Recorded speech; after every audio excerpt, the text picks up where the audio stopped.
الظلم اللي بيتعرض له أي إنسان قادر يحوله لوحش مدمر بياكل كل اللي حواليه. فأهلا بيكم في خماسية المتعة والأكشن مع سلسلة أفلام رامبو الجامدة جدا. وما تنساش بقى تصلي على النبي يا صديقي، ويلا بينا نبدأ. بيبدأ فيلمنا مع رامبو، وكان في الوقت ده رايح يزور صديق ليه من أيام الجيش، ولما بيوصل القرية بتاعته مش بيكون عارف مكان بيته، ولما بيسأل عليه الجيران بيعرف منهم إنه توفى من فترة. فرامبو بيحزن جدا عليه لأنه كان صديقه. وبعدها رامبو بيخرج من القرية وبيكون حزين، وفي الوقت ده كان ماشي على الطريق، وهنا ضابط شرطة بيشوفه وبيفضل يتنمر عليه، وبيقول له انه ما ينفعش يمشي في المدينة بالملابس دي، وبيجبره انه ياخده ويوصله لمكان بعيد. فرامبو بيركب معاه وبيقول له يوديه لأي مطعم عشان ياكل هناك، ولكن ضابط الشرطة بيرفض وبيقول له ما ينفعش تكون موجود في المدينة وانت شكلك كده. ولما رامبو بينزل بيرجع تاني من نفس الطريق، فضابط الشرطة بيرجع له ويوقفه مرة تانية، وكمان بيقبض عليه بدون تهمة. ولما بيفتشوا بيلاقي معاه سكينة فبياخدوا على الاسم، وهناك بيخلي ضابط تاني يحقق معاه. ورامبو في الوقت ده بيفتكر اللي كان بيحصل له ايام الحرب، والشرطي كان بيحاول ياخد منه القرص المعدني، ولكن هو بيتعصب وبيمسك ايده.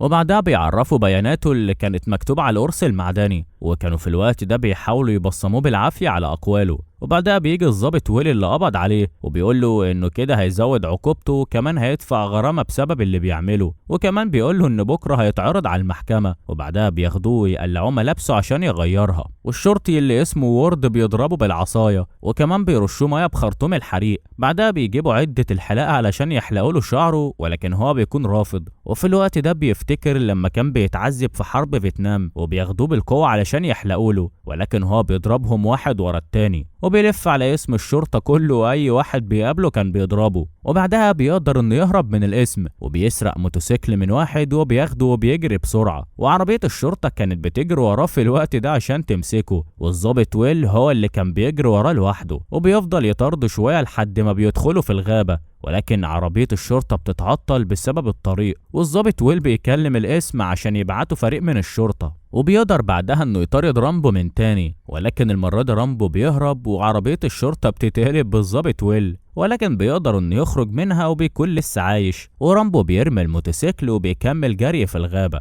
والظابط ويل في الوقت ده كان بيقول له انه هينتقم منه. ورامبو بيلاقي مكان خردة وبيحاول ياخد منه اي ادوات ممكن تساعده، وبيلاقي قماشة في الارض وبيعمل منها سترة علشان يلبسها وتحميه من البرد. وفي الوقت ده فريق من الشرطة بيوصل على المكان، والظابط بيطلب منهم يجيبوا طيارة هليكوبتر، وكمان يجهزوا الكلاب البوليسية، وده عشان يدوروا على رامبو في الغابة ويقضوا عليه. وفي الوقت ده رامبو كان بيكمل طريقه في الغابة، والشرطة كانت مستمرة في البحث عنه، وهو في الوقت ده بيطلع البوصلة الصغيرة اللي معاه وبيحدد خط سيره.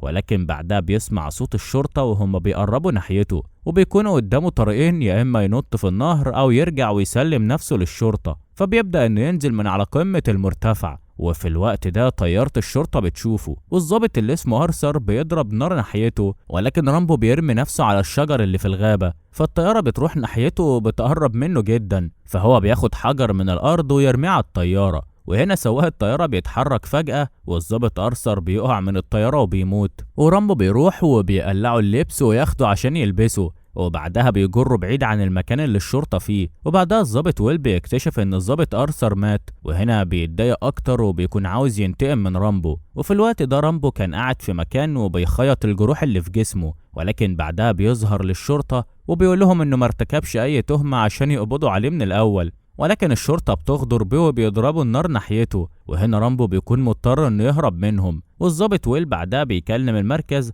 عشان يبعتوا الطيارة من تاني، ولكن بيعرفوه انه هيكون في عاصفة والطيارة مش هينفع تتحرك. وكمان بيعرفوه معلومات عن رامبو، وبيعرفوا انهم بيطاردوا جندي من اقوى جنود الجيش الامريكي. وفي الوقت ده رامبو كان في الغابة وبيجهز نفسه عشان يواجه الشرطة، ووقتها الجو بيكون وحش والعاصفة بتبدأ، فبيسيبوا الكلاب في الغابة عشان تدور على رامبو.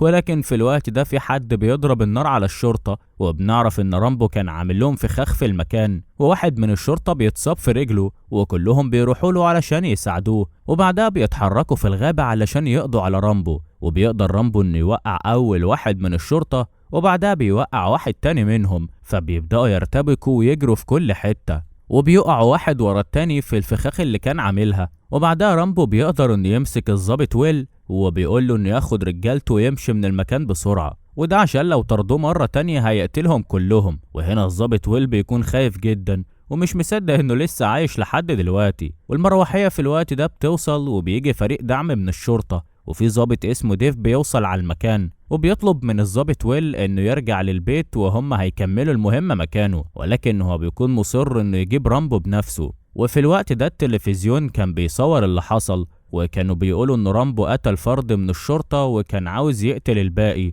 وبنشوف شرطي اسمه ليستر وكان بيقول ان رامبو عمل كده لان الضباط اهانوه في الاسم وهم اللي بدأوا. وبعدها بنشوف قائد من الجيش الامريكي اسمه ترومان وبيعرف ان ده كان القائد بتاع رامبو وهو اللي مدربه، وكمان كان قائد عليه في حرب فيتنام، وبيطلب من ويل انه يسيب المهمة وهو هيكمل مكانه. ولكن ويل بيكون حاطط رامبو في دماغه، بس الجنرال بيقول له وبيحذره ان مجموعة الشرطة كلها من المستحيل انها تقدر على رامبو، وانه جاي هنا علشان يحميهم منه مش عشان يحميه هو. فالضابط ويل بيقول له انه معاه 200 واحد من رجالته وكلهم معاهم سلاح. فالجنرال ترومان بيقول له انه كل ده مش هيفرق مع رامبو. وفي الوقت ده رامبو كان في الغابة بيصطاد حيوان عشان ياكله، وبعدها ويل بيوافق ان ترومان ينضم للمهمة. وفي الوقت ده ترومان بيكلم رامبو على جهاز اللاسلكي وبيقول له على اسامي زمايله اللي كانوا معاه في الجيش، فرامبو بيعرفه ويرد عليه وبيحكي له عن معاناته في الحرب وان كل زمايله ماتوا وما تبقاش غيره هو، وان كل اللي هو فيه دلوقتي بسبب الضابط اللي كان مستقصده من غير ذنب. فترومان بيقول له انه هيروح له عشان يساعده ويخرجه من اللي هو فيه، ولكن هنا الضابط ويل بيقول له انهم حددوا مكانه وهيروحوا يقبضوا عليه. وبيخرج فريق كبير جدا من الشرطة عشان يدوروا عليه، ولكن رامبو بيكون غطسان ومستخبي في النهر، وبعدها بيخرج وبيجري في الغابة. وفي الوقت ده بيقابل شاب صغير معاه سلاح، فبيرمي السلاح من ايده ومش بيأذيه وبيكمل طريقه. وفي الوقت ده اهل الولد ده بيضربوا النار ناحية رامبو، والشرطة لما بتسمع صوت ضرب النار بيتحركوا ناحية الصوت، ولما بيشوفوا رامبو بيضربوا النار ناحيته، وهو كمان بيكون معاه سلاح وبيضرب عليهم وبيستخبى جوه مكان في الغابة. وقائد المجموعة بيحذره انه يسلم نفسه احسن ما يقتلوه، وبعدها بيطلعوا RPG وبيدمروا المكان اللي كان مستخبي فيه، ولكن هو بيجري بسرعة من المكان. وهنا الشرطة بيكونوا فاكرين انهم خلصوا عليه وما يعرفوش انه قدر يهرب بسرعة من الغابة. وفي الوقت ده بيوصل الضابط ويل والجنرال ترومان للمكان، وهناك بيلاقي العساكر بيحتفلوا بسبب انهم قضوا على رامبو. وكان في الوقت ده رامبو بيستكشف المكان اللي هو مستخبي فيه عشان يهرب منه، وبالفعل بيلاقي نفق صغير يقدر يهرب من خلاله. وبعدها الضابط ويل بيقعد مع الجنرال ترومان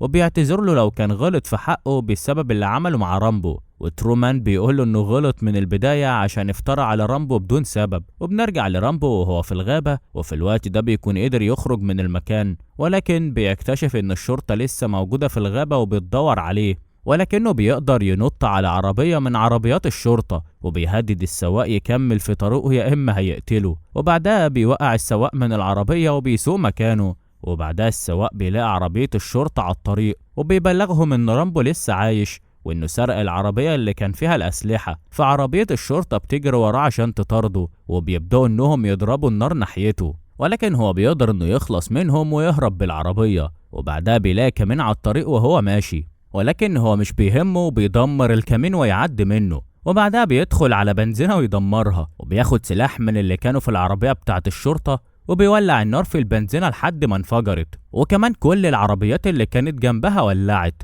ولما الشرطة بتوصل على صوت الانفجار بيكونوا خايفين جدا، وويل بينبه سكان المنطقة ان محدش فيهم يخرج في الشارع. وبعدها الجنرال ترومان بيقول لويل انه يرجع عن اللي بيفكر يعمله لانه مش هيسلك مع رامبو. وفي الوقت ده رامبو بيضرب كابلات الكهرباء وبيقطع النور عن المنطقة كلها، وكمان بيضرب النار على المحلات وبيدمر المدينة. وبيكون الضابط ويل مستنيه فوق سطح القسم، ورامبو بيدخل على القسم وبيدمره بالكامل، وبيقدر انه يضرب النار على الضابط ويل ويقتله.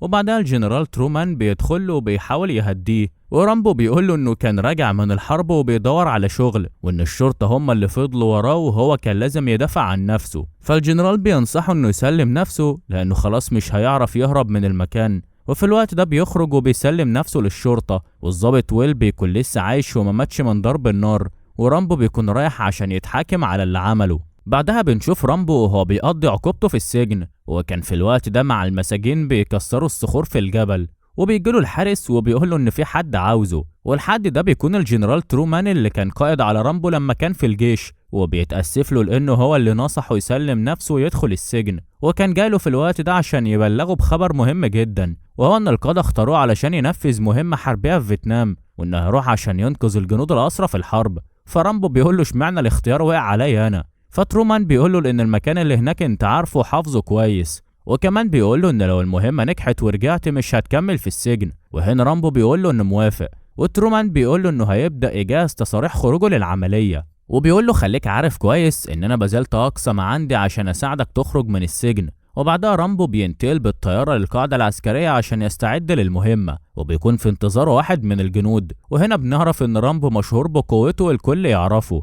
وبعدها ترومان بيعرف رامبو على القائد بتاعه اللي اسمه موردوك، وموردوك بيكون منبهر برامبو بسبب تاريخه المشرف في الجيش، وإنه عمل إنجازات وشارك في مهمات كتيرة، وبيقول له إن في 2500 جندي أمريكي مقصورين في فيتنام، وهو مطلوب منه إنه يوصل المعسكر هناك ويصور الجنود فقط، وده من غير ما يدخل في اشتباك مع أي حد. القائد ترومان بيقول له إنه هينزل في تايلاند، وده هيكون قريب من مكان المعسكر في فيتنام، وبعدها بيدخلوا المكان مركز العمليات، والقائد موردوك بيقول له إن دي هتكون أجهزة مراقبة عشان تساعدك في المهمة، وبيعرفوا إنه عندهم معظم الأسلحة المتقدمة اللي ممكن تساعده. ورامبو بيقول له إن استخدام العقل أقوى من أي سلاح، وبيكون رامبو في الوقت ده منبهر جدا بالأجهزة الحديثة اللي ما كانتش موجودة زمان. وهنا القائد موردوك بيقول ترومان إنه مقلق من رامبو، ولكن ترومان بيقول له إنه من أمهر وأقوى الجنود اللي شافهم في حياته. وبعد دقايق بيبدأوا يجهزوا للمهمة، ورامبو في الوقت ده كان بيسن سكينته اللي بيعتمد عليها دايما، وبيجهز كمان السلاح والكاميرا اللي هيستخدمها في المهمة. وبعدها بيتجه هو وترومان ناحية الطيارة، وكان ترومان في الوقت ده بيدي نصايح عشان ينجح في المهمة. وبعدها رامبو بيطلع الطيارة وبيتحرك للمهمة بتاعته، وترومان بيسأل موردوك هل هناك في أسرى فعلا، ولكن موردوك بيقول له لا، وإن الحكومة طالبة حد يروح عشان يأكد لهم إذا كان في أسرى ولا لا، وهو كان دوره يبعت حد للمهمة وخلاص. وبعدها رامبو بيجهز عشان يقفز من الطيارة، وكانوا القادة بيتابعوا الطيارة من مركز العمليات، ولما رامبو بيقفز من الطيارة الحزام بتاعه بيشبك في باب الطيارة، وبيفضل متعلق في الجو والطيارة بتسحبه معاها، وكان بيحاول الجندي اللي معاه انه يفك الحزام لكنه مش بيقدر، فرامبو بيضطر انه يرمي جزء من المعدات اللي معاه، وانه يقطع الحزام بالسكينة عشان يفلت من الطيارة وينزل. وموردوك لما بيعرف بيكون متشائم من المهمة وبيفكر يلغيها، ولكن ترومان بيقوله انه لسه قدامه 36 ساعة ينفذ فيها المهمة ولازم نديه فرصة.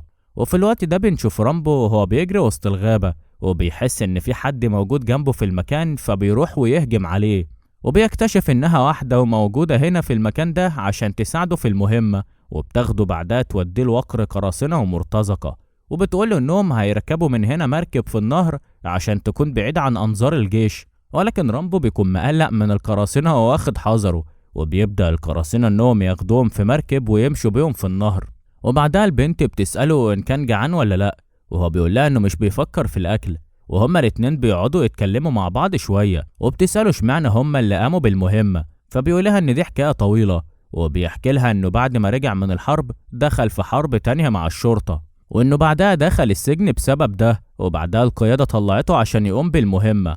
والبنت بتقول ان والدها كان بيشتغل في المخابرات، وانه لما اتقتل هي مسكت مكانه. ورامبو بيسأل البنت عن السلسلة الغريبة اللي لابساها، وهي بتقوله ان السلسلة دي هي اللي بتجيب لها الحظ، ولكن رامبو بيقول لها ان السكينة اللي معاه هي مصدر حظه. وبنرجع تاني للقاعدة العسكرية، وهناك بنشوف ترومان وهو بيتكلم مع موردوك على المهمة، وبيكون حاسس ان موردوك مخبي عنه معلومة. وفي الوقت ده بيوصل رامبو والبنت اللي معاه المكان قريب من المعسكر، وبيفضلوا ماشيين في الغابة لحد ما بيشوفوا المعسكر من بعيد، وبعدها بيلاقوا عدد حراس قليل جدا، وبيكون في فتاة ليل داخلة المعسكر والدنيا هادية، ولكن رامبو بيحس ان ده كمين عشان يوقعوه، فبيبدأ رامبو انه يجهز اسلحته الخاصة، ولكن البنت بتحاول تمنعه انه يشتبك معاهم، وبتقوله انه جاي يصور المعسكر والأسرى اللي فيه فقط. ولكن رامبو بيبدأ انه يتسلل ويدخل المعسكر بخفية، وبيوصل لمكان فيه أسرى محبوسين، وبيكون حالتهم صعبة جدا، والمكان اللي هم فيه مليان حشرات. وبعدها بيروح عشان يفك واحد من الأسرى اللي كانوا مربوطين في الشجرة، ولما عسكري بيشوفهم رامبو بيقتله بالسكينة بسرعة، وبعدها بيقتل العسكري اللي فوق البرج. وهنا قائد المعسكر بيحس بقلق وبيخرج من أوضته، ولما عسكري بيرفع عليهم السلاح رامبو بيضربه سهم في راسه. وتاني يوم الصبح المعسكر بيكتشف جثث الجنود، فبيبدأوا يضربوا صافرات الإنذار عشان يتصدوا للهجوم. ولما بيجي وقت الاقتحام بيركب ترومان الطيارة عشان يروح له، وجنود المعسكر الفيتنامي في الوقت ده بيدوروا في الغابة على رامبو، ورامبو بيكون معاه البنت وواحد من الأسرى، وبيكونوا وصلوا عند المركب اللي هيرجعوا فيها. والجنود في الوقت ده بيشوفوا المركب بعد ما هربت، ولكن الصدمة ان القراصنة اللي بيوصلوه بيغدروا بيهم وبيرفعوا عليهم السلاح. بس رامبو بيقدر انه يقتلهم كلهم واحد ورا التاني ويرميهم في المية. ولما بيشوفوا مركب للشرطة بتقرب منهم بينطوا في المية، ولكن رامبو بيكون لسه على المركب، والشرطة بتفضل تضرب نار على المركب من كل ناحية. والبنت والأسير اللي معاه كانوا طلعوا من المية ومستنيين رامبو، فرامبو بياخد RPG كان موجود على المركب وبيضرب قارب الشرطة ويدمره. ولما بيجي ينط في المية واحد من القراصنة بيخنقه، لكن رامبو بيطلع سكينته وبيقتله وبيهرب من المركب بسرعة. وبيروح للبنت والأسير اللي معاه عشان يكملوا في طريقهم، والبنت بتوصلهم لنص الطريق وبترجع، والطيارة اللي ترومان فيها بتكون قربت للمكان اللي هم فيه. وفي الوقت اللي رامبو بيهرب فيه وسط الغابة بيكون الجنود شايفينه وبيضربوا عليه قنابل. وفي الوقت ده العقيد ترومان بيوصله بالطيارة، والطيارة بتضرب نار على الجنود وتقتلهم. وبيبلغوا موردوك في مركز العمليات ان رامبو جاب معاه واحد من الأسرى، ولكن موردوك بيكون متضايق من ده وبيؤمر الطيار انه يلغي المهمة. ولكن ترومان بيعترض على موردوك وبيكون رافض الغاء المهمة، والجند اللي معاهم بيهددوا بالسلاح. وبيرجعوا بالطيارة ويلغوا المهمة وبيسيبوا رامبو. وهنا رامبو بيعرف ان موردوك غدر بيه، والجنود الفيتنام بيحاصروا رامبو من كل ناحية وبيقبضوا عليه. والبنت في الوقت ده كانت بعيد وشايفة كل اللي بيحصل. وبيرجع ترومان لموردوك وبيكون متعصب على اللي هو عمله، وموردوك بيقوله انه عاوز يثبت ان المعسكر ما فيهوش أسرى عشان القضية تتقفل، وان لما رامبو جاب لهم اسير كده القضية هتفضل شغالة وهيحصل مشكلة. وترومان بيعرف ان موردوك كل همه مصلحته الشخصية مش انقاذ الأسرى، ولكن ترومان بيقول له ان رامبو كده كده هيرجع هو والاسير اللي معاه. وفي الوقت ده رامبو كان موجود في المعسكر الفيتنامي والجنود بتعذبه، وبتيجي في الوقت ده طيارة روسية وفي جنود روس مع القائد بتاعهم، والقائد الروسي بيطلب انهم يخرجوا رامبو من المستنقع اللي هو فيه، وبياخده بعد كده عشان يستجوبه ويعرف منه المعلومات اللي هو عاوزها. وبيقوله انه كان عارف انه جاي يحرر الجنود الامريكان، ولكن للأسف تم اعتقاله، وانه لازم يكلم القيادات بتاعته ويبلغهم عشان ما يبعتوش حد تاني ويكرروا نفس الغلطة. ولما رامبو مش بيرضى يتكلم او يقول عن اي حاجة بياخدوه يعذبوه ويكهربوه، والضابط الروسي بيقول له اعترف لان القائد بتاعك باعك ولغى العملية، وبيفضل يعذب فيه اكتر بالكهرباء عشان يتكلم، ولكن رامبو مش بيقول له على اي حاجة. وفي الوقت ده البنت اللي بتساعده بتكون دخلت المعسكر عشان تنقذه، والضابط الروسي بيهدد رامبو بواحد من الأسرى عشان يتكلم. وفي الوقت ده رامبو بيقول لهم انه خلاص هيقول على كل حاجة، وبيبدأ انه يكلم مركز القيادة على جهاز الإشارة. وموردوك بيقول له عرفنا مكانك عشان نبعت حد ينقذك، ولكن رامبو بيصدمه وبيقول له انه هيرجع له عشان يقتله لانه غدر بيه في العملية. وفجأة بيضرب الحراس اللي حواليه في المكان، والبنت كمان بتظهر له علشان تساعده، وهما الاتنين بيشتبكوا مع جنود المعسكر، ولكن في الآخر بيقدروا انهم يهربوا منهم. والجنود بيطلعوا بالطيارة وراه عشان يقبضوا عليه، ورامبو كان بيجري في الغابة عشان يستخبى من الطيارة. وفي الوقت ده الجنود برضه كانت بتجري وراهم في الغابة، وبعدها بيقدر رامبو والبنت اللي معاه انهم يختفوا. وهنا رامبو بيشكر البنت على انها انقذته، والبنت بتعرف منه انه خلاص هيرجع على امريكا، فبتطلب منه انه ياخدها معاها. وبيكون واضح عليهم انهم حبوا بعض، وبالفعل بيبدأوا يتحركوا، ولكن بيظهر جندي وبيضرب النار على البنت، ورامبو بيشتبك معهم ويقتلهم، ولكن البنت بتموت على ايده. وبنرجع لترومان وهو بيطلب فرقة انقاذ لرامبو، ولكن موردوك بيكون رافض، وبيقول لترومان انت هنا اداة بتنفذ اللي احنا نقوله فقط.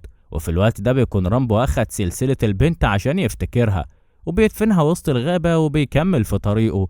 وفي الوقت ده الجنود كانوا بيدوروا عليه في الغابة، ولكن هو بيكون واخد حذره وبيصطادهم واحد ورا التاني.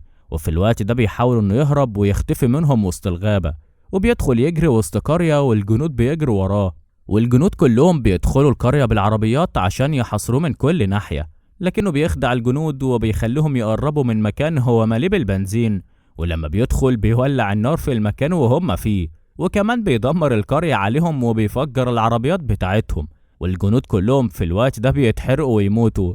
ولكن بيطلع له القائد بتاعهم ويضرب عليه نار، فرامبو بيطلع السهم وبيقتله.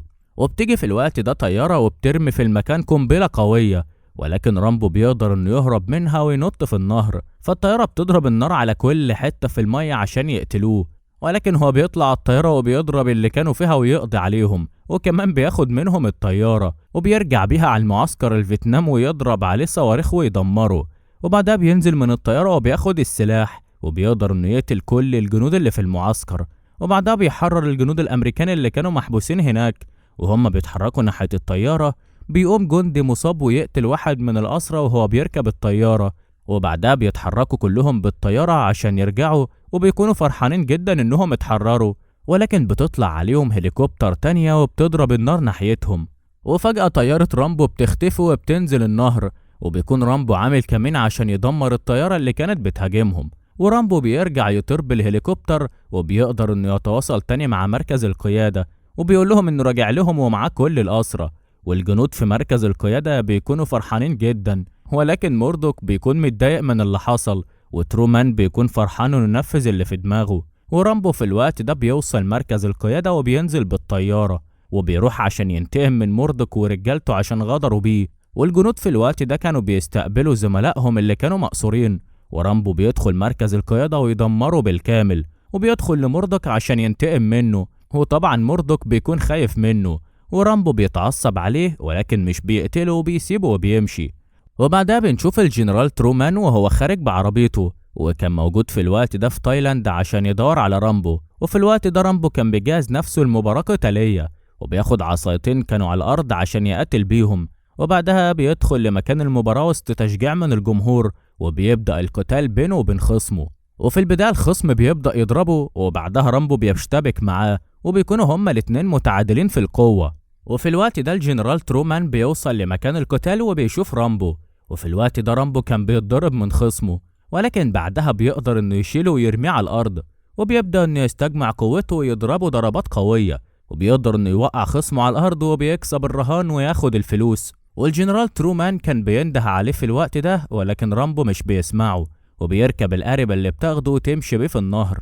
ولكن ترومان بيعرف مكان شغله وبيروح له هناك، وترومان بيسأل رامبو عن أحواله، فرامبو بيقوله إنه عايش هنا وبيشتغل وسط الناس في سلام، وبيعتمد على مراهنات القتال في بعض الأحيان عشان يزود من دخله. فترومان بيعرفه على شخص اسمه روبرت بيشتغل في السفارة الأمريكية، وروبرت بيقول لرامبو إنهم جايين عشان قاصدينه في مهمة، وده لأنهم عاوزين يحرروا الأفغان من الاحتلال الروسي، لأن الروس بيعذبوهم وبيسرقوا مواردهم.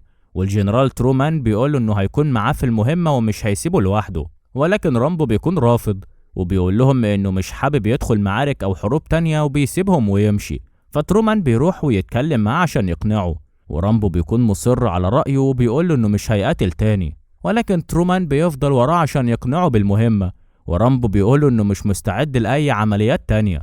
وبعدها ترومان بيسيبه وبيمشي، ورامبو بيقعد بعدها مع نفسه شوية عشان يفكر. وبعدها بنشوف مجموعة أفغان راكبين عربياتهم، وبنشوف الجنرال ترومان وهو راكب معاهم في طريقه لأفغانستان، ولكن فجأة بتهجم عليهم طيارة روسية وتضرب عليهم نار، وكمان بيعتقلوا الجنرال ترومان. وبنرجع تاني لرامبو وهو في شغله، وروبرت بيروح له وبيعرفه إن ترومان اتقبض عليه من القوات الروسية، وهنا رامبو بيكون مضطر إنه يوافق على العملية عشان يحرر ترومان.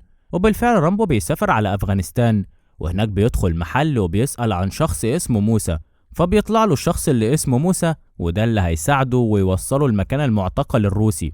ورامبو بيسأله إنه عارف المكان ولا لأ، فموسى بيقول له إنه عارف المكان كويس جدا، وكمان بيعرفه إن الأدوات اللي هتساعده في المهمة موجودة. فموسى بيسأله كم عدد الجنود اللي هيطلعوا معاك المهمة، فرامبو بيصدمه وبيقول له إنه طالع المهمة لوحده. فموسى بيستهزأ بكلامه وبيقول له صعب إنك تقوم بالمهمة لوحدك، وإنه لازم يكون معاك عدد كبير من الرجالة عشان تقدر تقتحم مكان القوات الروسية. وموسى بيقول له أنت شكلك كده ما يقولش إنك شخص محارب، فما تجيش تلومني لو فشلت في المهمة.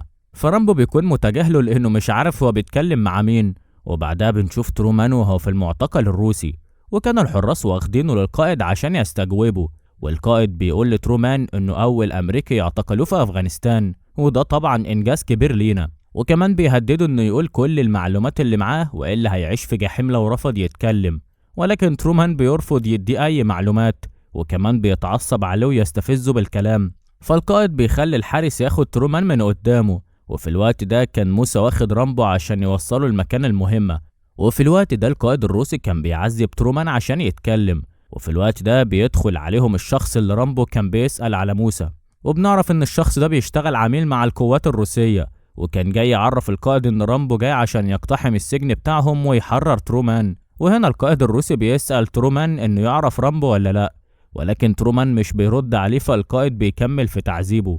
وفي الوقت ده رامبو بيكون وصل لقرية صغيرة وسط الجبال في أفغانستان، وهنا موسى بيعرفه على الأوضاع وبيقوله إن الروس زارعين ألغام في كل مكان عشان يقضوا على الأفغان، وكمان بيعرفه على جندي روسي ولكن هربان من المعسكر عشان ما يحاربش مع الروس، وبيقوله إن في جنود كتير هربوا من كتايبهم عشان ما يشاركوش في الحرب ضد الأفغان، وإن الشخص ده هيقدر يساعدهم لأنه عارف تفاصيل الحصن الروسي من جوه. وهنا الجندي الروسي بيبدأ إنه يشرح لرامبو مداخل ومخارج الحصن الروسي، وواحد من المجاهدين بيقول له مش هتمشي من هنا إلا ومعاك مجموعة من المجاهدين عشان يساعدوك، ولكن رامبو بيقول له إنه هيروح ويقتحم الحصن لوحده، وبيكونوا مستغربين جدا من اللي هو بيقوله، وبيحذروه مرة تانية إنه ما ينفعش يروح لوحده. وواحد منهم اسمه مسعود بيحكي له عن معاناة الأفغان، وده لأن الروس بيقتلوا أطفالهم ونسائهم عشان يقضوا عليهم تماما. بعدها بنشوف طفل وهو بيتعرف على رامبو وبيسأله هو منين، فرامبو بيقوله إنه من أريزونا، فالطفل بيكون عاوز ياخد السكينة اللي معاه، وكمان بيسأله عن السلسلة اللي لابسها، وبيكون الطفل عاوز يتعرف على رامبو. وبيشوف رامبو الأفغان وهم بيلعبوا الرياضة بتاعتهم بالخيول، والناس بتطلب من رامبو إنه ينضم ليهم فبيوافق، وبيقدر إنه ينافس معاهم ويكسب في اللعبة. وفي الوقت ده الطيارات الروسية بتهجم على القرية وتضرب النار في كل مكان، وبيقتلوا أكبر عدد من سكان القرية ويدمروها بالكامل. وكانوا جايين في الوقت ده عشان يقتلوا رامبو، ولكن هو بيقدر إنه ياخد سلاح ويتصدى لهم، وبالفعل بيدمر طيارة من الاتنين، والطيارة التانية بتخاف وتهرب من المكان. وبعدها بيكون قاعد لوحده ومش مصدق حجم الدمار. وبعدها مسعود بيتكلم معاه وبيعرفوا إن اللي حصل ده غدر من الروس، فرامبو بيقوله إنه هيقتحم المعسكر النهاردة، والطفل بيقوله إنه عاوز يروح معاه، ولكن طبعا رامبو بيرفض. وبالليل رامبو وموسى كانوا قريبين من الحصن الروسي، وكان رامبو بيشيل الألغام المزروعة في الأرض، وبيبدأوا يتحركوا بحذر ناحية الحصن، ولكن موسى وهو بيعدي بيشد الخيط المتوصل بالقنبلة، ولكن رامبو بيلحقها قبل ما تنفجر. وفي الوقت ده الطفل بيروح لهم ورامبو كان بيحاول يرجعه، وبيدخل رامبو وموسى داخل الحصن وبيخلوا الطفل مستني بره. ورامبو لما بيدخل بيبدأ انه يزرع قنابل مؤقتة في كل مكان في المعسكر، وبيقدر انه ياخد سلاح من جنب عسكري وهو نايم. وفي الوقت ده الحراس بيحسوا بحركة غريبة في المكان، فرامبو وموسى بيحاولوا يستخبوا كويس، ولما الدبابة بتتحرك رامبو بيتشعبط فيها من تحت عشان تدخله اكتر جوه الحصن. وفي الوقت ده الطفل الصغير بيكون دخل المعسكر لوحده عشان يكون مع رامبو، وبيقدر رامبو انه يدخل للحصن اللي بيعذبوا فيه الأسرى، وده بيكون نفس المكان اللي ترومان محبوس فيه. وبيضرب رامبو واحد من الحراس، وبيسأل بنات كانوا مأسورين عن السجين الأمريكي ترومان، وبيقدر رامبو بالفعل انه يوصل لترومان، ولكن ترومان بيكون مستغرب ان رامبو قدر يوصل لهنا. وفي الوقت اللي رامبو بيفتح فيه الزنزانة الطفل بيظهر وبيبوظ لهم الخطة، وهنا بيحصل ضرب نار ورامبو بيشتبك مع الجنود الروس. وفي الوقت ده القنابل اللي كانوا زارعينها بتنفجر، والمعسكر كله بيبدأ انه يتدمر، وبيستمر رامبو في القتال مع الجنود، والطفل في الوقت ده بيتصاب بطلقة في رجله، وكمان رامبو بيتصاب والعصاية بتدخل في جسمه، لكنه بيقوم ويكمل حرب ضد الجنود الروس، وبياخد الطفل عشان يبعده عن ضرب النار. وبعدها بيحاول هو وموسى والطفل يهربوا في نفق تحت الأرض، والجنود الروس بيدخلوا وراهم وبيطاردوهم، فرامبو بيزرع قنبلة في النفق وبتنفجر فيهم. ولما بيخرج رامبو بيكون في انتظاره مجاهدين أفغان وبياخدوه وبيهربوا، وبعدها قائد المعسكر بيروح لترومان وبيفضل يعذب فيه لأن كل اللي حصل ده كان بسببه. وبيبدأ رامبو إنه يعالج الجرح اللي في رجل الطفل، وبيقول لموسى ياخد الطفل ويرجعه لأنه لازم يرجع لوحده عشان يحرر ترومان. وموسى بيقول له من المستحيل إنك ترجع تاني بعد اللي حصل، وإن من الأفضل ليك إنك ترجعه معانا، ولكن رامبو بيكون مصر على رأيه وبيدي للطفل السلسلة اللي كانت في رقبته، وبعدها بيخرج الخشبة اللي كانت في جنبه وبيطهر الجرح. وتاني يوم بتخرج الطيارات والجنود عشان يدوروا على رامبو في كل مكان، لكن في الوقت ده رامبو بيتسلق الحصن عشان يحرر ترومان لأن الجنود الروس كانوا بيعذبوه في الوقت ده. وبالفعل بيقدر رامبو إنه يدخل الحصن مرة تانية، وبيشوف ترومان وهو بيتعذب، لكنه بيدخل وبيحرره وكمان بيشتبك مع الحراس ويقتلهم، وبعدها بيروح عشان يحرر باقي الأسرى. ولما الطيارة بتوصل بيستنى اللي فيها ينزلوا، وبعدها بيركب هو واللي معاه عشان يهربوا، وبيقدر انه يضرب النار على المعسكر، وهم كمان بيضربوا النار ناحيته. وفي الوقت ده موسى بيتصاب وبيقع من الطيارة، ولكن الطيارة بيحصل فيها عطل وبتقع على الأرض وتنفجر، وبتخرج طيارات الجيش مرة تانية عشان تدور عليهم في الجبل. وفي الوقت ده كان ترومان ورامبو بيحاولوا يهربوا، ولما بيوصلوا المكان أمان بيرتاحوا شوية، ولكن لما الطيارات بتقرب منهم بيكملوا في طريقهم. وبيبدأ رامبو إنه يجهز الأسهم المتفجرة اللي معاه، ولما الطيارة بتقرب منه بيضرب عليها سهم ويفجرها، والطيارة التانية لما بتشوفه بترمي عليه قنبلة، ولكن هو وترومان بيقدروا إنهم يهربوا منها. والجنود الروس بينزلوا وراهم المغارة اللي استخبوا فيها، ولكن رامبو بيشوف واحد منهم وبيقتله، والقائد بتاعهم بيكلم الجندي على الجهاز، ولكن رامبو هو اللي بيرد عليه ويستفزه. وبيكون رامبو عامل كمان لبعض الجنود والقنبلة بتنفجر فيهم، وبيبدأ انه يكمل اشتباك مع باقي المجموعة ويضرب عليهم نار. وكان واحد هيقتل رامبو، ولكن على آخر لحظة ترومان بيقتله، وبعدها رامبو بيبدأ انه يخرج هو الأول من المغارة اللي كانوا فيها، ولكن واحد من الجنود بيقدر انه يمسكه ويخنقه وهو طالع، والجندي الروسي بيفضل يضرب في رامبو، وهما الاتنين بيدخلوا في قتال مع بعض، ورامبو بيقدر انه يشنق الجندي الروسي ويفجره داخل المغارة. وبعدها رامبو وترومان بيكملوا طريقهم وسط الجبال، ولكن فجأة بيسمعوا صوت لقوات كتير من الشرطة محوطهم من كل مكان، ورامبو وترومان في الوقت ده بيفكروا هيتصرفوا ازاي، ولكن بيكونوا مضطرين انهم يشتبكوا مع الجيش ده كله لوحدهم. وبيبدأ يحصل اشتباك بينهم وبين الروس وبيستمروا في ضرب النار، ولكن فجأة بيهجم المجاهدين الأفغان بعدد كبير عشان يساندوا رامبو، والفريقين بيفضلوا يحاربوا مع بعض وناس كتير بتموت من الناحيتين. وفي الوقت ده رامبو بيتصاب والدبابة كانت هتدوس عليه، ولكن بيقدر انه يقتحم الدبابة ويسوقها. وفي الوقت ده الطيارة بتخبط في الدبابة وبتنفجر ورامبو بيخرج سليم. وبعد ما المعركة بتخلص بيكون رامبو قدر يحرر ترومان، والطفل بيسأل رامبو ان كان عاوز السلسلة ولا لا، ولكن رامبو بيقول له خليها معاك عشان تبقى تفتكرني. بعدها بننتقل لدولة آسيوية اسمها بورما قريبة من تايلاند، وبنعرف ان حصل فيها حرب أهلية كبيرة وتسببت في موت عدد كبير من السكان وانتشار الأمراض والأوبئة، وفضلت الحرب مستمرة لسنين طويلة. بعدها بنروح لبطلنا رامبو اللي بيكون عايش في قرية في تايلاند، وبنشوفه هو بيصطاد تعابين من الغابة عشان يبيع الجلود بتاعتها ويقدر يصرف على نفسه، وبيكون عنده مركب بينقل فيها التعابين من الغابة للقرية اللي هو قاعد فيها، وبيوصل أهالي القرية من مكان لمكان. وبنعرف إنه بيتعامل مع تاجر بيستخدم التعابين عشان يعمل بينهم ماتشات مصارعة على مراهنات، وبيطلب منه يصطاد أنواع خطيرة زي الكوبرا عشان يجذب الناس إنها تتفرج وتراهن لأنها نوع نادر. بعدها بيجيله واحد اسمه مايكل وبيطلب منه يوصله هو وفريقه بالمركب بتاعه للمنطقة في بورما، لكن رامبو بيرفض وبيقوله إن بورما منطقة حرب والدنيا مش أمان فيها، وممكن هو اللي معاه يموتوا قبل ما يوصلوا. وبيحاول مايكل يقنعه وبيقوله إنه راح أماكن خطرة قبل كده ومتعود على المخاطر، وبيعرفوا إنهم عايزين يعالجوا المصابين ويوصلوا المساعدات للناس اللي هتموت من الجوع بسبب الفقر والمجاعات.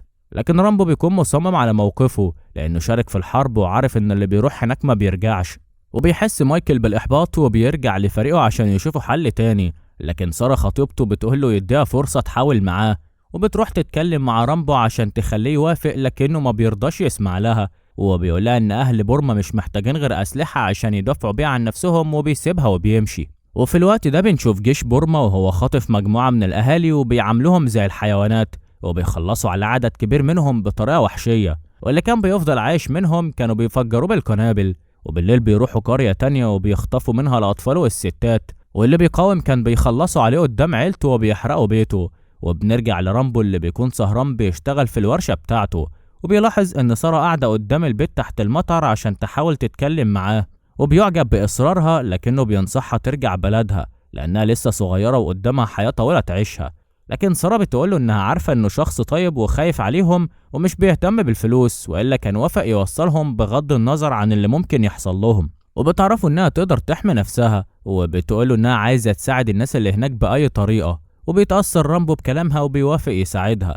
وتاني يوم بياخدهم رامبو وبيتحركوا بالمركب بتاعه، وبيبدأوا رحلتهم، وبتشكره سارة على اللي عمله وبتسأله عن حياته، وبتعرف منه انه كان جندي في الجيش وشارك في حروب كتير مع دولة مختلفة، عشان كده عارف ان الوضع هناك خطير. وبتعجب سارة بشخصيته وبتفضل تتكلم معاه، وبيقربوا من بعض اكتر لكن خطيبها مايكل بيحس بالغيرة وبيطلب منها تبعد عنه. وبالليل بيفضلوا ماشيين في البحر لحد ما بيظهر قدامهم مركب، وبيعرف رامبو انهم قراصنة، وبيطلب من مايكل وفريقه يستخبوا وينزلوا راسهم لان القراصنة لو عرفوا انهم اجانب هيخلصوا عليهم. لكن مايكل ما بيسمعش كلامه وبيكون عايز يتكلم مع القراصنة عشان يقول لهم انهم جايين للمساعدة، لكن فجأة القراصنة بيضربوا عليهم نار، وبيضطر رامبو يرفع ايده عشان يثبت لهم انه معهوش سلاح. وبيقرب قائد القراصنة من القارب بتاعه وبيحذره يمشي من المنطقة بتاعتهم والا هيخلصوا عليه، وبيقول له رامبو انه معاهم ادوية للمصابين وبيوافق يمشي في سلام. لكن القراصنة بيشوفوا سارة وبتعجبهم وبيكونوا عايزين ياخدوها معاهم، لكن بطلنا رامبو ما بيرضاش يسلمها وبيقول لي ياخد اللي هو عايزه ويسيبها، لكن القراصنة بترفض وبيهددوه بالسلاح انهم هيخلصوا على اي حد يقف قدامهم. وبيضطر رامبو يستخدم قوته وبينجح انه ياخد السلاح من واحد منهم وبيتفاجئوا من سرعته، وفي اقل من ثانية بيضرب عليهم وبيخلص على عدد كبير منهم وبيرموهم في البحر. وهو بيتصدم مايكل من اللي حصل وبيلومه انه عمل كده، لكن رامبو بيتعصب عليه وبيقول انهم كانوا عايزين يخطفوهم وبيكون عايز يرجع، لكن سارة بتترجاه يكملوا طريقهم لانهم قربوا يوصلوا. وبعد محاولات بيضطر يكمل وبيفضلوا ماشيين في طريقهم، وتاني يوم بينجحوا انهم يوصلوا القرية في بورما بسلام. وبينزل مايكل وفريقه، لكنه بيقول لرامبو انه هيبلغ عنه بسبب اللي عمله وبيسيبه وبيمشي. لكن سارة بتروح تودع رامبو وبتشكره عشان انقذ حياتها وبتديله تذكار منها عشان يفضل فاكرها. وبيكون رامبو قلقان عليها وباين عليه انه معجب بيها، لكنه بيضطر يسيبهم ويرجع قريته، وفي طريقه بيعدي على مركب القراصنة وبياخدها المكان بعيد في البحر وبيرمي عليها بنزين وبيولع في الجثث عشان محدش يعرف اللي عمله لحد ما ينفجر المركب، وبيكمل طريقه لقريته. وبتوصل سارة وفريقها القرية في بورما وبتبدأ تقدم المساعدات للأطفال وبيعالجوا المصابين وبتكون متأثرة بحالتهم، لكن فجأة بيبدأ يترمي عليهم قنابل ومتفجرات، وبيوصل الجيش وبيفضل يضرب عليهم نار من غير رحمة، وبيفجروا البيوت وبيخلصوا على عدد كبير من أهالي القرية ومش بيفرقوا بين راجل أو ست. وبتتصدم سارة من اللي بيحصل وبتعرف إن رامبو كان معاه حق وبتحس إنها في الجحيم، وبتحاول هي وفريقها ينقذوا الأطفال، لكن الضرب بيكون عنيف وبيموت عدد كبير منهم، وبتضطر تهرب من ضرب النار، وبتفضل تجري لحد ما بتقع في النهر وبيقبض عليها الجيش وبياخدوها وسط الرهاين. وفي الوقت ده بيكون رامبو قلقان على سارة وبيكون ماسك الهدية اللي اديتها له وبيفضل يفكر فيها وبيندم انه سابها لوحدها. بعدها الجيش بيحتاج سارة وفريقها في قفص وبيعاملوهم زي الحيوانات، وبتكون سارة خايفة وبتعيط ومش عارفة تعمل ايه. وبتمر الايام وبيحلم رامبو انه رجع الحرب وبيسمع صوت سارة وهي بتنادي عليه وبتطلب منه ينقذها، وبيصحى من النوم مفزوع وبيتفاجئ بشخص اسمه ارثر عنده وبيطلب يتكلم معاه وبيقول له ان الاخبار انقطعت عن سارة وفريقها وقلقان لا يكون حصل لهم حاجة، وبيقول له ان السفارة رفضت تساعده واضطر يأجر جنود مرتزقة من الجيش عشان يقوموا بالمهمة، وبيطلب منه يساعده لانه الوحيد اللي عارف الطريق ويقدر يوصل لبورما من غير ما حد يوقفه. وبيوافق رامبو بيستغل الفرصة عشان ينقذ سارة، وبالليل بيبدأ يجهز الأسلحة ويستعد للحرب اللي داخل عليها. وتاني يوم بياخد فريق المرتزقة وبيبدأوا طريقهم، وبيعرف إنهم ناس ما عندهمش مبادئ وكل اللي بيدوروا عليه الفلوس، وبيفضل طول الطريق ساكت وما بيرضاش يتكلم معاهم. وبيتعصب قائد الفريق وبيقرب منه، لكنه بيعرف من عينيه إنه شخص مش عادي. وبعد رحلة طويلة بينجحوا إنهم يوصلوا للجزيرة، وبيكون في شخص مستنيهم عشان يقول لهم على مكان الرهاين، وبيستعد رامبو عشان يروح معاهم، لكن قائد المرتزقة بيرفض لأنه مش واثق فيه وبيطلب منه يفضل في المركب بتاعه. وبيفضل الفريق ماشي في الغابة لمدة 6 ساعات لحد ما بيوصلوا للقرية اللي الجيش دمرها وبيشوفوا جثة الناس من ميتة، وبيبدأوا يفحصوها عشان يشوفوا إذا كان فيهم حد عايش، لكن فجأة بتوصل عربيات الجيش وبيضطر الفريق يستخبوا منهم، وبيشوفوا الجنود وهم نازلين ومعاهم عدد من أهالي القرية وبيزرعوا ألغام ومتفجرات في المكان، وبيجبروهم يجروا عشان يصطادوهم زي الحيوانات. وبيكون الفريق مصدوم من اللي بيحصل، لكنهم بيخافوا يتدخلوا وبيضطروا يسيبوا الأهالي تموت قدام عينيهم. لكن فجأة بيوصل رامبو وهو ماسك قوس وسهم وبيبدأ يضرب على الجيش وبيخلص عليهم واحد ورا التاني من غير ما حد يشوفه، وبيتفاجئ الكل من قوته ومهارته وبينجح انه يخلص على الجنود وبينقذ الأهالي. وبيتصدم المرتزقة من اللي حصل وما بيكونش مصدقين عينيهم، وبيروح قائد الفريق يتكلم معاه وبيسأله عن هويته وازاي قدر يقتل الجنود بالمهارة دي، لكن رامبو ما بيرضاش يقوله وبيطلب منه يروح عشان ينقذوا سارة وفريقها. لكن قائد المرتزقة بيكون خايف وعايز يلغي المهمة عشان الجيش زمانه عرف اللي حصل وهيبعت قوات بأعداد كبيرة، لكن رامبو بيهدده وبيرفع عليه السهم وبيقول له انهم جنود ولازم يكون عندهم هدف يحاربوا ويموتوا علشانه. وبيتأثر المرتزقة بكلامه وبيقرروا يكملوا المهمة، وبيروحوا معاه وبيركبوا العربية بتاعت الجيش وبيتنكروا في هدومهم. وبالليل بيروحوا المعسكر اللي فيه الرهاين وبيقتلوا الحراس، وبينجحوا انهم يدخلوا من غير ما حد يحس بيهم، وبيبدأوا ينفذوا الخطة وبيتوزعوا في الأماكن اللي اتفقوا عليها، وبيشوفوا الجنود وهم بيحتفلوا وبيعذبوا البنات اللي خطفوهم. وبيوصل رامبو للمكان اللي فريق سارة محبوسين فيه، وبيشوف جثة واحد منهم متعلقة والحيوانات بتاكل منها، وبيعرف إن حياتهم في خطر وبيجري على القفص ويبدأ يحررهم. وبيعرف منهم مكان سارة وبيطلب منهم يهربوا وهو هينقذها. وفي الوقت ده واحد من فريق المرتزقة بيشوف جندي من الجيش وهو بيضرب بنته وعايز يعتدي عليها، وما بيقدرش يمسك نفسه وبينقذها منه وبيخلص عليه، وبيساعده قناص من فريقه وبيبدأ يقتل الحراس اللي في طريقه عشان يساعده يهرب. بعدها رامبو بيفضل يتسحب لحد ما بيوصل للقفص اللي سارة محبوسة فيه، لكنه بيتفاجئ ان في جندي واخدها معاه وبيرفض انه يتخلى عنها وبيروح وراه. وبيكون الوقت اللي متفقين عليه قرب يخلص، وبينجح المرتزقة انهم ينقذوا الرهاين، لكنهم بيستغربوا ان رامبو لسه مرجعش. وبيقرر قائد الفريق انهم يمشوا ويسيبوه قبل الجيش ما يوصل، وبيرفض مايكل وبيكون عايز يستنى سارة، لكن القائد بيضربه وبيجبره يروح معاه اللي هيقتله. وفي الوقت ده بيوصل رامبو في الوقت المناسب وبينقذ سارة قبل الجند ما يعتدي عليها، وبيخلص عليه عشان ينتقم منه، وبيفكها وبياخدها عشان يهربوا من المكان قبل الجيش ما يوصل. وبيفضلوا يجروا في الغابة وبيعدوا النهر وبيكون الوضع خطير، وبتحس سارة بالتعب وبتقع على الأرض، وبيشوفها واحد من الجيش وبيقرر يخلص عليها، وبيجري رامبو وبيرمي نفسه عشان يحميها بجسمه، لكن لحسن الحظ قناص المرتزقة بيكون رفض يتخلى عنهم وبينقذهم في الوقت المناسب، وبيقتلوا الحراس وبياخدهم وبيهربوا قبل ما حد يشوفهم. وبيفضلوا يجروا في الغابة لحد النهار ما بيطلع عليهم، لكن فجأة بتحس سارة بالتعب وما بتقدرش تكمل، وبتطلب منهم يسيبوها ويمشوا، لكن رامبو بيرفض وبيكتشف انها مصابة في رجليها، وبيضطر يعالجها وبيربط لها رجليها عشان الجرح ما يحصلوش تلوث. وفي الوقت ده بيكتشف الجيش اللي حصل، وبيوصل القائد وبيشوف جثث الجنود اللي ماتت، وبيعرف ان الرهاين هربوا، وبيبدأوا يجهزوا العربيات وكلاب المطاردة وبيروحوا وراهم عشان يدوروا عليهم، وبينجحوا انهم يوصلوا للغابة. وللأسف قائد المرتزقة بيدوس على لغم مزروع في الأرض وبيحصل انفجار، وبيسمع الجيش صوته وبيحددوا مكانهم، وبيضطر مايكل يعالج القائد لأنه طبيب وبيعمل له إسعافات أولية عشان يقدر يكمل، لكن الجيش بيقربوا من المكان اللي هم فيه. وعلى الناحية التانية رامبو وسارة بيوصلوا الكهف في الغابة، لكنهم بيعرفوا إن الجيش وراهم بكلاب المطاردة، وبيضطر رامبو يستخدم نفسه كطعم وبياخد قطعة من هدوم سارة وبيربطها في رجله عشان يشتت الكلاب، وبيطلب من القناص يضرب طلقة في الجو عشان يلفت انتباههم، وبيوعد سارة إنها هتعيش وبيسيبهم وبيجري. وبيبدأ الجيش يطارده بالعربيات والكلاب وبيدوروا عليه في كل مكان في الغابة عشان يقبضوا عليه، لكن بطلنا بيكون أذكى منهم وبيعمل لهم كمين وبيزرع قنابل وألغام في الأرض وبيهرب قبل ما يوصلوا.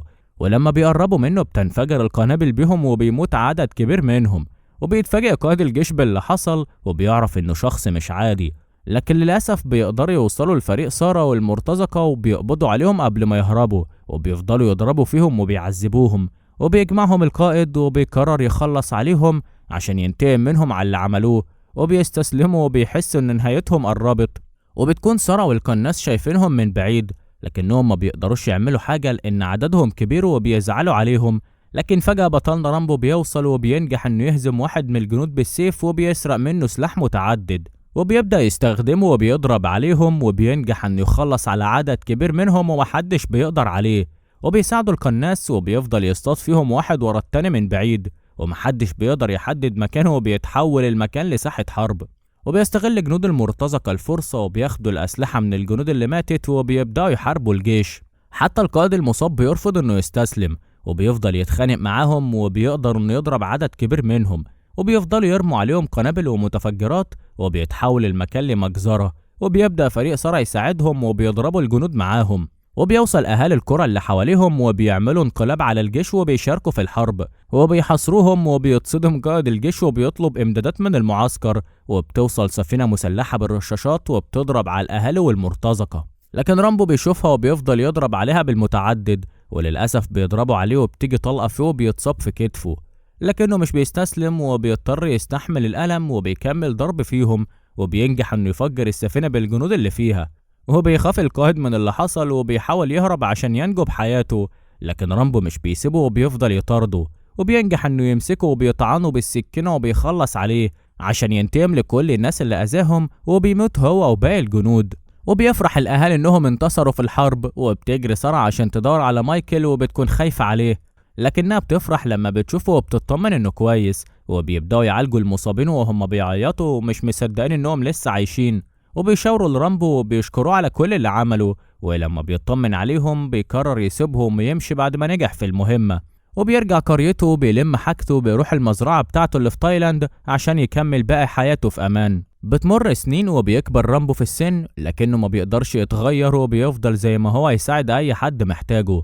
وفي ليلة بنشوف سيول بسبب الأمطار الغزيرة، وبيكون في واحد ومراته محتجزين وبيصارعوا الموت، وبيوصل رامبو وبيكون لسه محتفظ بمهارته وبيقدر يوصل لهم في الوقت المناسب. ولما السيول بتقف بتوصل بالإسعاف وبتاخد الزوج للمستشفى، وبتوصل الشرطة وبيكونوا عارفين رامبو لأنه دايما بيساعدهم.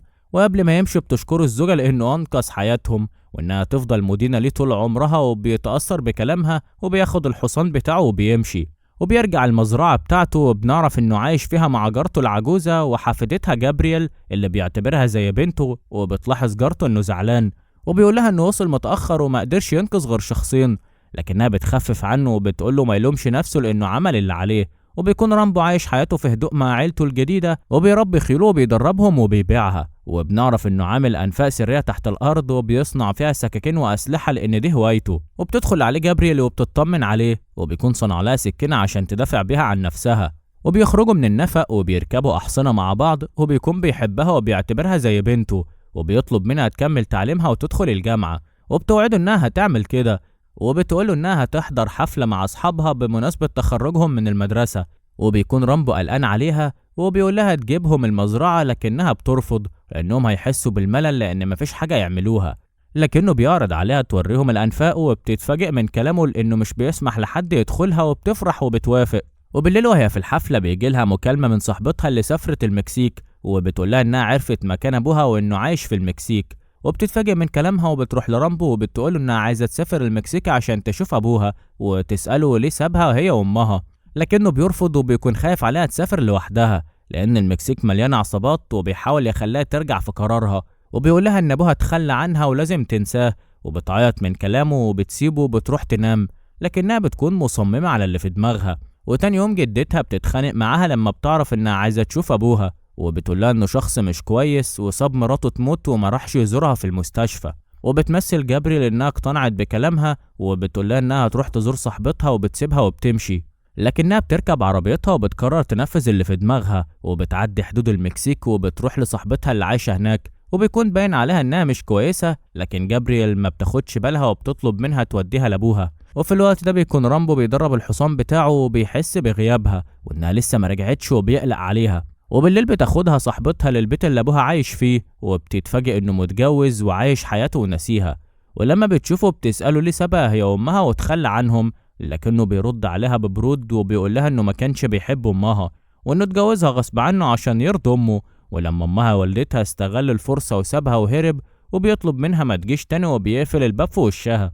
وبتتصدم جابرييل من كلامه وبتعيط وبتنزل من عنده وهي منهارة، وبتندم انها جات له وبتقرر ترجع لبيتها. وبتحاول صاحبتها تهديها وبتقول لها ان الوقت اتأخر واحسن لها تمشي الصبح، وبتقترح عليها تروح معاها النادي عشان تنسى اللي حصل، وبتضطر توافق.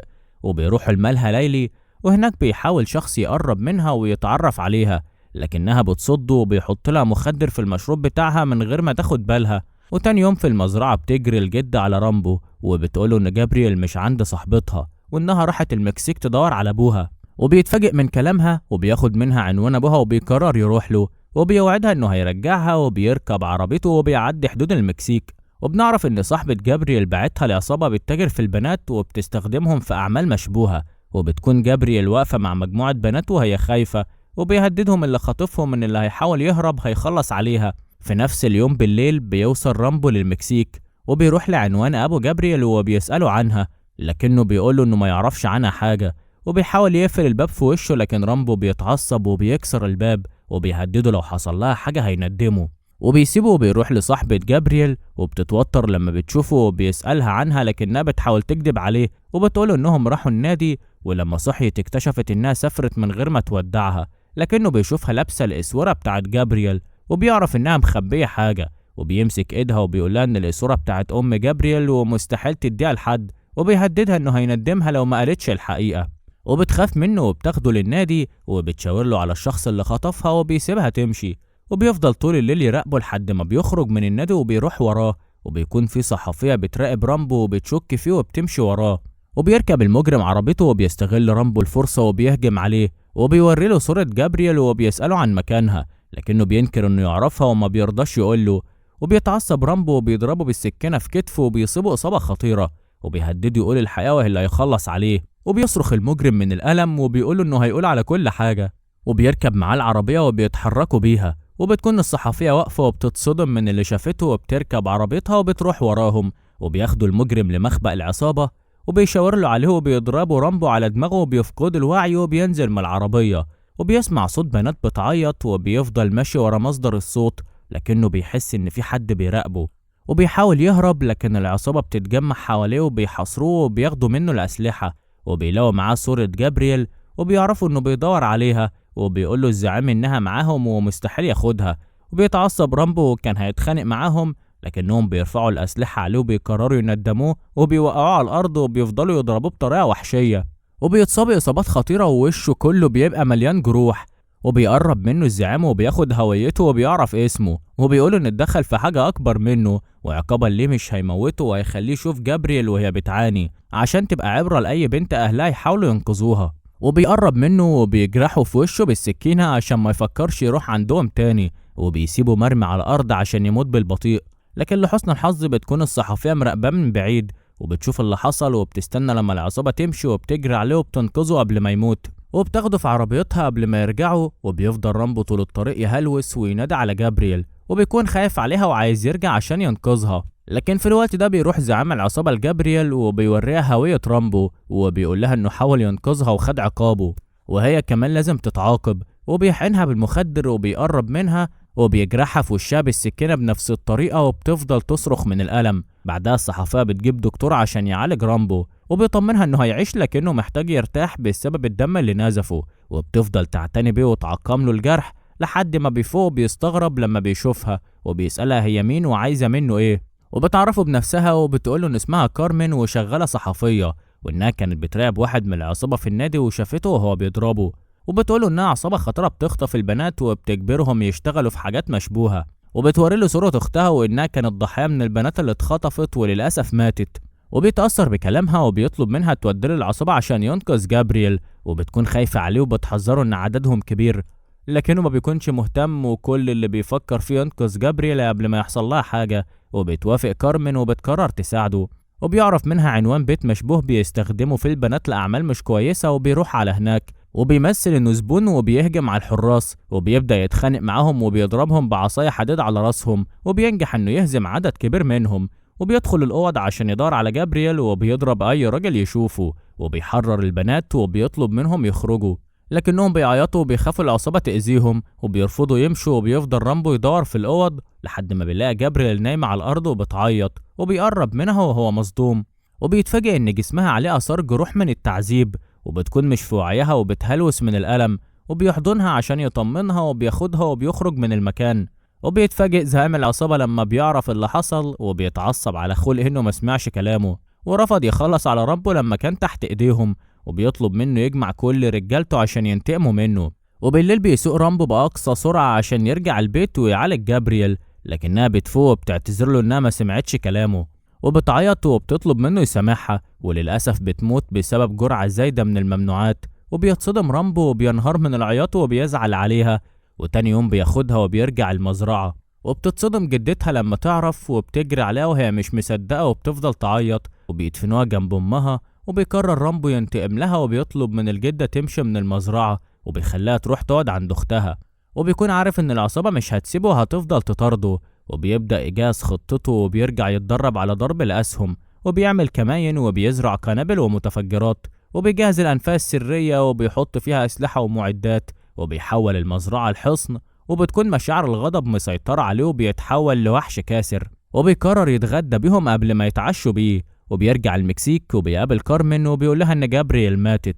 وبتتصدم وبتحاول تخفف عنه، وبتقوله انها حاسة بيه وبتطلب منه يمشي لان وجوده هنا خطر عليه.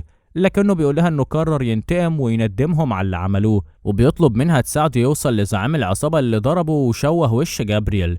وبتكون خايفة عليه لكنها بتضطر تقوله بالليل بيوصل رامبو لبيت زعيم العصابة، وبيبدأ يخلص على الحراس واحد ورا التاني من غير ما ياخدوا بالهم منه.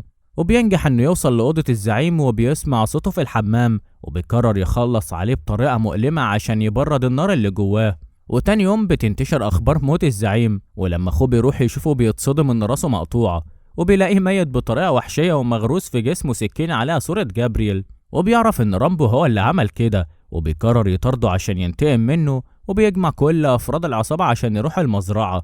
وبيكون ده اللي عايزه رامبو، وبيرجع البيت وبيمشي كل الأحصنة من عنده عشان ما يعرضش حياتهم للخطر. وبيبدأ يجهز الأسلحة وبيكون مستعد للحرب اللي هتحصل. وبتوصل العصابات بعربيات كتير، لكنهم بيدوسوا على الألغام وبتبدأ القنابل تنفجر، وبيتفاجئوا من اللي حصل وبيقرروا ينزلوا من العربيات، وبيبدأوا يقسموا نفسهم وبيتفرعوا عشان يدوروا عليه. وأول واحد بيدخل البيت بيدوس على سلكه وبينضرب سهم عليه وبيجي في صدره وبيخلص عليه. وفي نفس الوقت بيهجم الزعيم ورجالته على الحظيرة، لكن رامبو بيفاجئهم وبيخرج من فتحة النفق وبيضرب عليهم عشان يعرفهم مكانه، وبيبلعوا الطعم وبيدخلوا وراه، وبيوزعوا نفسهم فريقين وبيكونوا فاكرين انهم هيقدروا عليه، لكنهم ما يعرفوش انه وحش كاسر وبيكون ده اللي هو عايزه وجزء من خطته، لانه حافظ كل حتة في النفق. واول واحد بيدخل النفق بيدوس على سلك بينزل عليه الرمح من السقف بيجي في قلبه بيخلص عليه، والتاني بيدوس على كمين في الارض بتخرج سكاكين بتقطع رجله وبيخرج رامبو وبيخلص عليه. بعدها بيستخبى وبيفضل يراقبهم، وبيبدأ يظهر لهم من كل حتة واللي بيشوفه قدامه بيخلص عليه، وبيفضل يصطاد فيهم واحد ورا التاني زي العصافير ومحدش بيقدر يشوفه. وبيشغل اغاني بصوت عالي عشان محدش يعرف مكانه، والكل بيروح في اتجاه الصوت، لكنه بيكون مستنيهم وبيهجم عليهم بالسكاكين والفخاخ اللي مجهزها، لدرجة انهم بيحس انهم بيحاربوا شبح.